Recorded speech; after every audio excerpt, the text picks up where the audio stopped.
Oi, gente, tudo bem? Eu vou fazer um vídeo aqui para você que vai empreender, para você que já empreendeu, para você que é contador, para você que vai se formar em contabilidade, advocacia, para você que é médico e quer empreender, independente da profissão.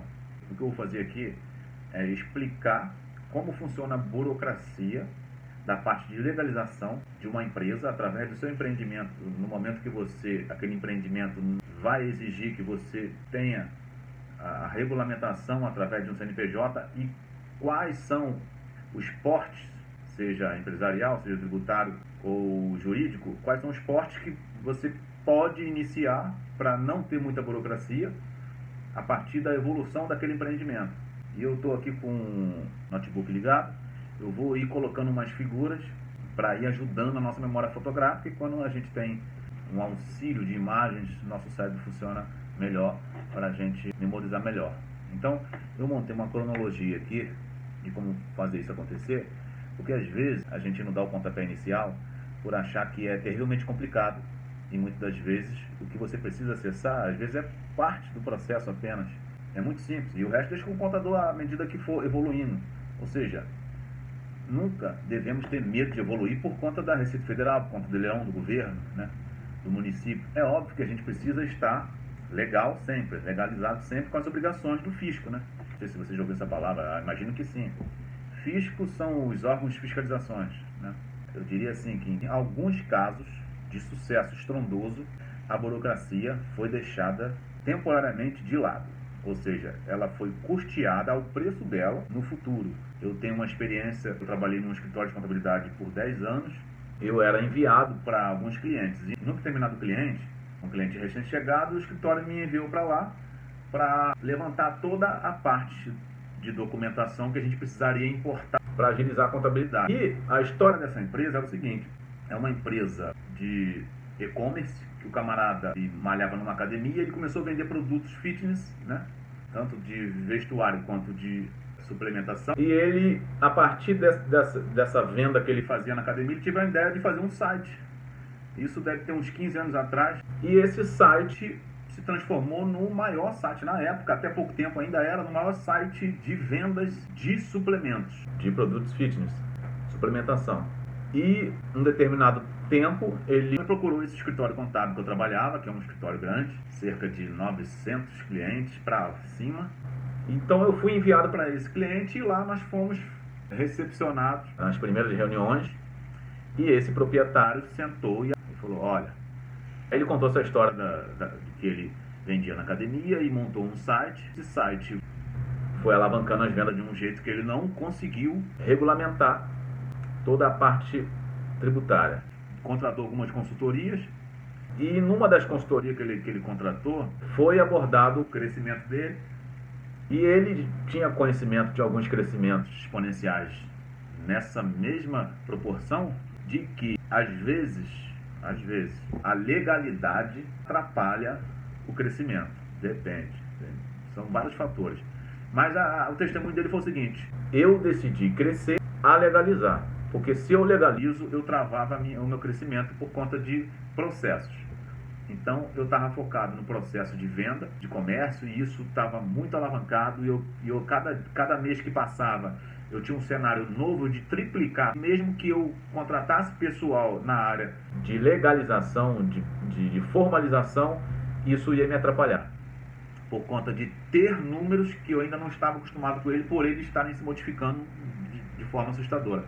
Então, enfim, dado esse resumo, então, essa história se repetia em algumas outras empresas, de formas um pouco diferentes, mas sempre com essa relação, crescimento, burocracia, ou uma coisa ou outra. Eu não estou incentivando a nenhum e nem outro, nem legalizar junto, nem abandonar a legalização e crescer exponencialmente. Eu estou dizendo que nós, no escritório, tinha mais de 900 clientes, a gente via, e a exemplo desse que eu fiquei interno na empresa, quando ele começou a planear, né, o seu crescimento, ele já estava abastecido no sentido financeiro, ele chamou um escritório capacitado, uma empresa que era conhecida no mercado, que tinha referências, e falou: quanto tiver que pagar aí, eu tenho para pagar de imposto, de juros, né, em tais condições. E quanto for o serviço vosso, que tem que fazer retroativo, 5 anos, eu pago. Então, assim, nós tivemos experiência, só nesse escritório eu trabalhei 5 e depois em outros 5, né? Só no escritório com muitos clientes, com vários tipos de ramos diferentes, né? Seja comércio, indústria, serviço, área médica, cada um a gente presenciava metodologias, formas de empreender, sagacidade, a tempo a determinados processos, né? Tem processo que precisa entrar na frente do outro, às vezes você pausa um para reiniciar um outro que não estava em andamento por conta de visão. Então, eu vou aqui agora falar de formalização, porque eu dei essa pausa, porque às vezes você precisa dar um gás na sua técnica. Você é muito bom em venda e o negócio estourou. Se tu tiver uma galera nos bastidores, consiga fazer a burocracia e a legalização dos processos sem que atrapalhe a venda, alavancadamente. Então, agora falando de burocracia, falando de legalização, falando de formalização, como eu me enquadro, eu estou empreendendo, né? Como eu me enquadro em níveis de crescimento, tá? E eu vou botar as figuras, né? Por que figuras? Porque para mim funciona melhor memória fotográfica visual. Ou seja, por conta de termos, né? Quem conhece aqui um pouquinho de cérebro, de si mesmo, nós temos células fotorreceptoras, né? No olho humano, que dá mais eficiência à nossa memória, né? Quando temos uma imagem, para explicar um exemplo teórico, né? Materializado e físico-visual, é totalmente comprovado que a memória, que a gente memoriza melhor, ou até definitivamente por ter visto aquela composição estrutural, né? Do que a gente está memorizando e aprendendo. Inclusive, eu acabei de ler um livro, ele está até ali, ó, aquele amarelo ali, O Poder do Hábito, né? Eu recomendo para todo mundo, quem não leu, né? É monstro. E aí, esse livro, eu até recomendo, né? É muito monstro. Aqui, não, você vê que ele está aqui, ó. Está aqui, esse amarelo aqui. Ele tem, entre dezenas de episódios que ele relata, né? Mais de 30 sobre hábito, sentimento, visão, que faz o nosso cérebro acessar, né? Essas memórias através dessas visões, desses sentimentos, desses hábitos. Eles pegam pesquisas mais recentes, né, da última década, que estuda as questões das células gliais, né, as células gliais que participam da formação das memórias junto com os neurônios e que regulam a atividade do glutamato. Tá aqui. Inclusive, eu não tenho só um livro de neurociência, né? Esses 3 livros aqui, que é o Poder do Hábito, Inteligência Socioemocional e a Evolução da Mente. Engraçado que os 3 falam entre si sobre neurociência e as coisas batem. Muito interessante. Então, isso funciona automático sobre os principais neurotransmissores. Então, por isso que eu acho fundamental a exibição de imagens, gráficos, conforme eu vou listando os tipos tributários. Então eu vou ilustrando os tipos tributários de porte empresarial para poder ficar na memória os perfis. Agora, falando aqui do Poder do Hábito, vários episódios que ele explica como funciona os nossos neurônios e memória sem a gente perceber. Aí ele dá o exemplo, por exemplo, você acabou de virar uma esquina e entra numa outra rua, sai dessa outra rua uma pessoa que vai em direção àquela rua que você saiu, ou seja, você passou por ela. No momento que você enxerga essa pessoa, em tempo real, o nosso cérebro, dizem que o nosso cérebro funciona a 360 km por hora, né? Então, o seu cérebro, em tempo real, ele vai te dizer se você conhece aquela pessoa ou não. Ele acessou todos os bancos, os neurotransmissores, todos os neurônios, todos os condutores, e não achou nada e te disse que você não conhece aquela pessoa. Aí você passa. Talvez você fale um bom dia, uma boa tarde, boa noite, por educação. Agora, se você já viu aquela pessoa, o seu cérebro achou e te mostrou inclusive o nome. Aí já é outros acessos, já é outros resultados. Então, é muito incrível a gente se conhecer. Eu li 2 desses 3 livros, eu estou lendo o 3º e é fascinante. Então eu vou colocar aqui as figuras que eu separei aqui numa página, eu vou começar a esclarecer algo que vejo até empresários confundindo às vezes. Porque às vezes as pessoas confundem porte empresarial com porte tributário e com porte jurídico, tipo jurídico. Então, é para todo mundo, inclusive para eu ficar melhor e aprender mais. Inclusive, semana passada, um amigo cliente falou: Samuel, estourei o limite de MEI, deu merda. E agora? Estão me falando aí que eu vou ter que pagar muito imposto.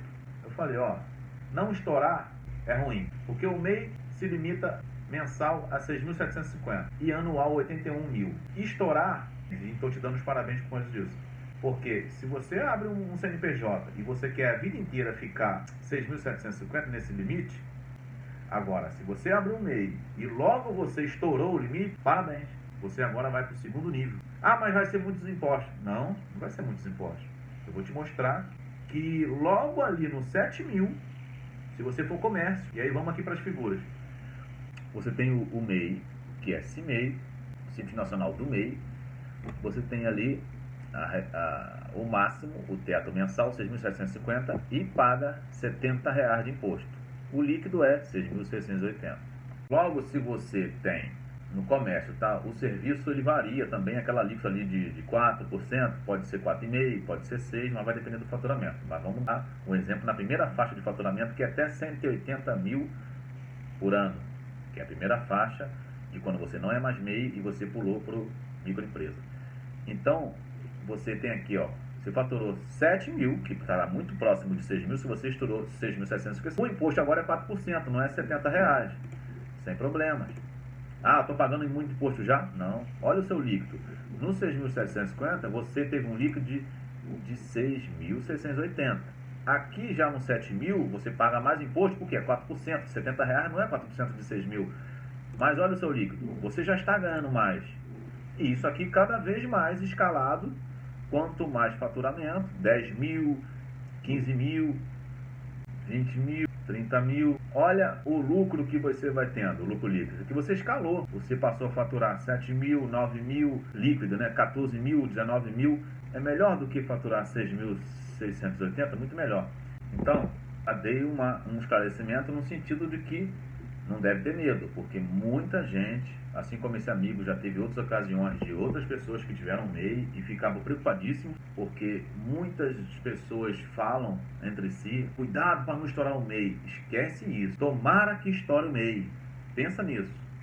Foca nisso. Às vezes um camarada se enrola com MEI, se embola com dívida, essa dívida somada R$70. Só que ele embola porque aquilo vai para a dívida ativa, trava o CNPJ, trava o CPF. Se ficar muito tempo na dívida ativa, ela protesta no cartório e aí o seu nome trava, mas é tranquilo, você consulta no site do Proteste, vai te indicar o cartório, você vai no cartório, parcela a dívida ativa, pede um contador, parcela a dívida ativa, leva a primeira parcela paga da dívida ativa no cartório. Se já tiver compensado, então é legal depois de 48 horas, ele retira o protesto, calcula a taxa, que é sobre o valor da dívida, que é um percentual pequeno, e você paga e sai o protesto, seu nome volta a ficar legal.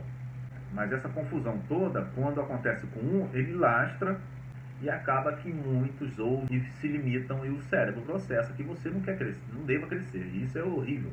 Então, processe na sua mente que precisa crescer. Então, se você é um empreendedor, se você já validou isso, né, as fases do empreendedorismo, se você já mentalizou o negócio em todas as fases, né, comprar, onde comprar, preço de compra em relação ao preço de venda no mercado, qualidade do produto, público-alvo, o que você vai vender, seu serviço, se você domina a sua área de serviço e você quer alavancar, presta serviço até o limite do tempo que você puder, de segunda a sexta ou de segunda a segunda.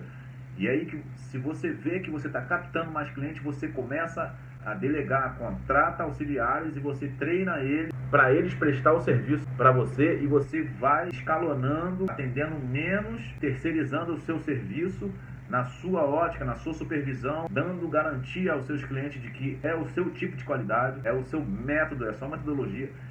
E você escala. Então, se você já validou isso, se você vai trabalhar com digital, com tráfego pago, valide o custo desse tráfego pago para você lançar no seu estudo de empreender na sua área. Então, você se atentou, você está validado. E aí, agora, você precisa dar uma enxergada na formalização de quando você não mais se enquadrar num microempreendedor individual, aquele CNPJ pequenininho, que muitos dizem que não precisa de contador, A princípio sim, mas a partir do momento que começa a emitir nota, se você trabalhar com órgão público, vai pedir certidão, as certidões. Se você se enquadrar se você concorrer à licitação, vai pedir cadastro no SICAF. Então, se você gastar toda a sua energia e tempo com a burocracia, o seu negócio fica abandonado e para de crescer. Você fica muito tempo numa coisa que você deveria terceirizar. Ah, Samuel, mas eu tenho um MEI e ele serve para aposentadoria. Olha, eu estou falando MEI num negócio que vai escalar, no empreendimento. Não estou falando MEI para outros fins. Por exemplo, eu tenho uma filha que vai fazer 15 anos agora. Quando ela fizer 18, eu vou abrir um MEI para ela, independente do que para que aquele MEI vai servir. Por quê? Porque esse MEI já conta como tempo de aposentadoria. Esse MEI dá direito a 2 tipos de auxílio: auxílio doença e auxílio maternidade.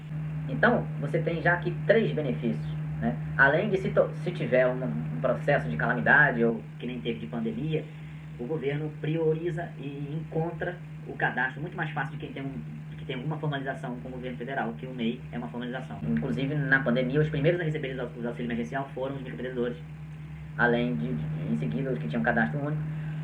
Então vamos lá, eu acabei de sair do MEI, né? Você acabou de sair do MEI e você vai para o Simples Nacional.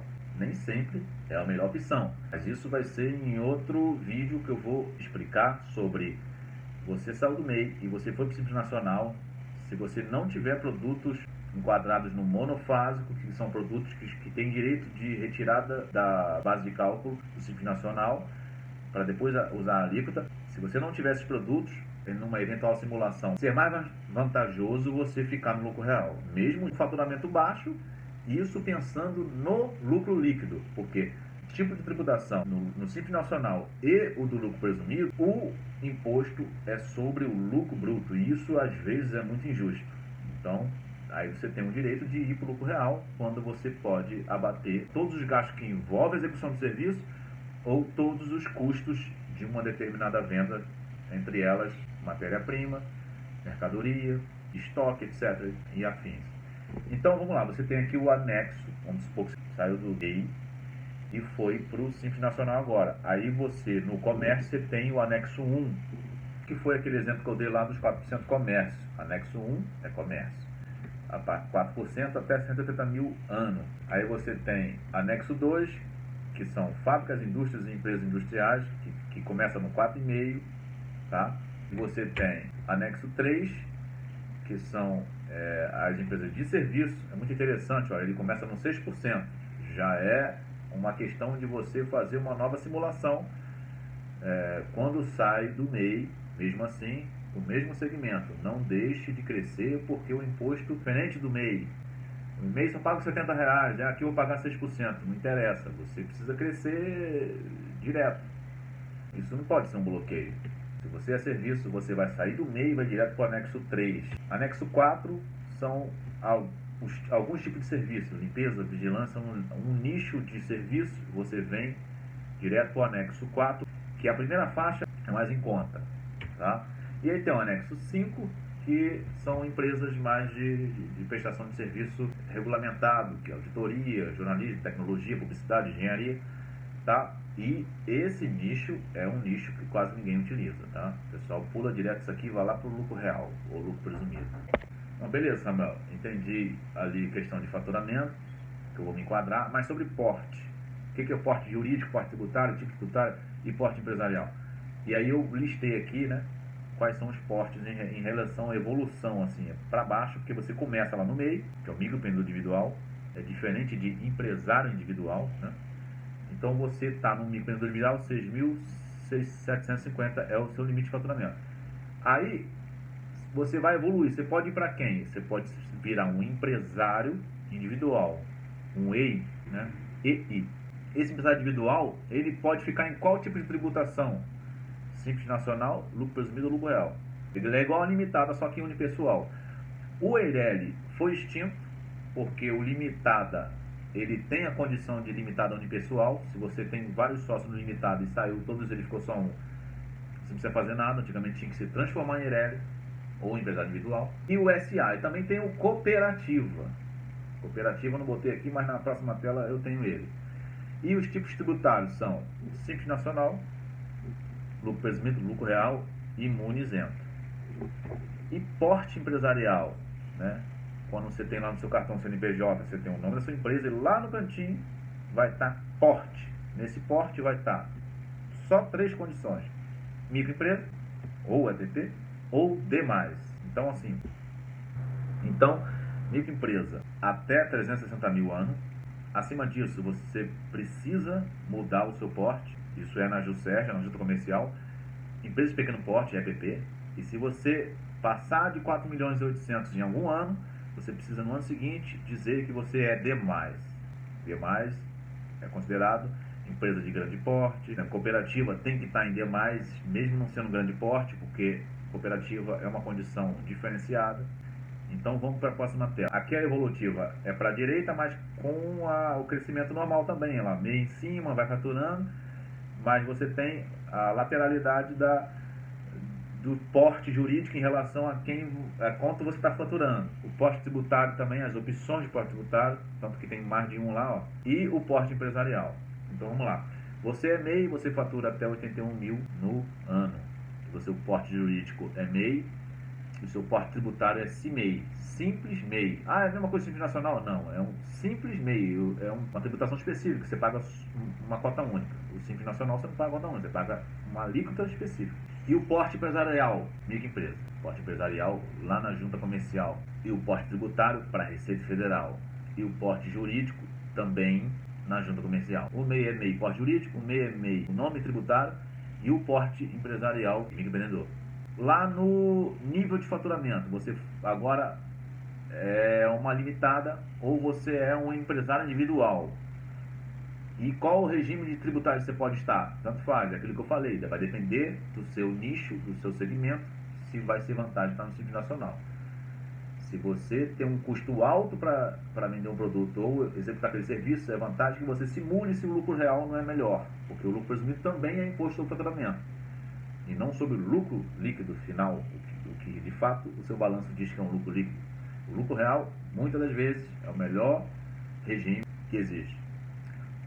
Pode ser lucro real microempresa? Pode, porque tem empresa no segmento que eu acabei de falar, que é vantagem mesmo não faturando alto, microempresa, e no lucro real.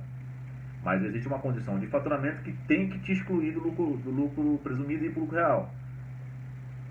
Ou Simples Nacional, que é quando você fatura mais de 4 milhões e 800, conforme está no gráfico.